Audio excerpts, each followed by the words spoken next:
नागपूर गोवा शक्तीपीठ महामार्गाविरोधात आज 12 जिल्ह्यांमधील शेतकऱ्यांनी विधान भवनावर मोर्चा काढला। या पार्श्वभूमीवर काँग्रेसचे विधान परिषदेतील गटनेते आमदार सतेज पाटील यांनी लक्षवेधीद्वारे शक्तीपीठ महामार्गाला होत असलेल्या विरोधाकडे सरकारचं लक्ष वेधलं। यावेळी त्यांनी यापूर्वी रद्द झालेला हा महामार्ग शेतकऱ्यांवर पुन्हा लादण्यात येतोय। या महामार्गाद्वारे विकासाच्या आडून शेतकऱ्यांना चिरडण्याचा प्रयत्न केला जातोय का असे प्रश्न उपस्थित केले। यावेळी त्यांनी मुख्यमंत्र्यांसमोर एकच बाजू येत असून या महामार्गाला सर्वच शेतकऱ्यांचा विरोध असून तो रद्द करावा अशी भूमिका मांडली।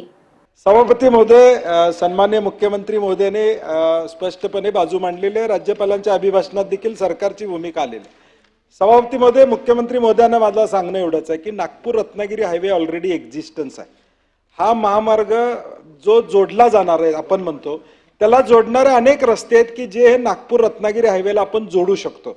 मोपाचा उल्लेख केला, ऑलरेडी आजरा मार्गे संकेश्वर मार्गे रोड आता 4 लेनिंग झालेला आहे, ज्यामुळे मोपाला आता 2-2.5 तासात आम्ही कोल्हापुरातनं पोहोचू शकतो।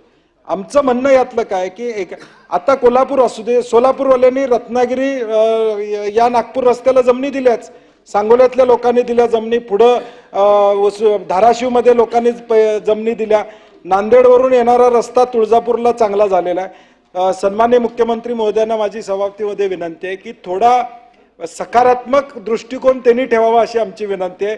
त्यांचा ड्रीम प्रोजेक्ट आहे, त्यांचा माझं म्हणणं आहे की मुख्यमंत्र्यांनी आपल्याला सांगितलंच आहे सकारात्मक कोणावर लादायचा नाहीये प्रोजेक्ट, त्यामुळे बैठकीला आपल्याला इन्व्हाइट केलंच आहे। त्या संदर्भात डिटेल आणि आज महाराष्ट्रातले सगळे शेतकरी तिथं आलेले आहेत। कदाचित संख्या कमी असं पोलिसांचा रिपोर्ट येतो असतो मला माहित आहे, त्यामुळं आला असेल। तर माझी विनंती आहे मुख्यमंत्री महोदयांना की तुम्ही चर्चेला बोलवा। आता ते 5-50 लोकांना आज जर तुम्ही वेळ दिली, तुम्ही त्यांच्या भावना ऐकून घ्या। एकच बाजू तुमच्यापर्यंत येते।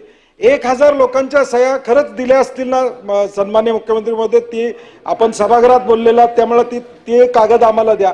कारण की ज्यांनी दिलं म्हणतात त्यांनी पहिला विरोध त्यांनी नोंदवलेला आहे।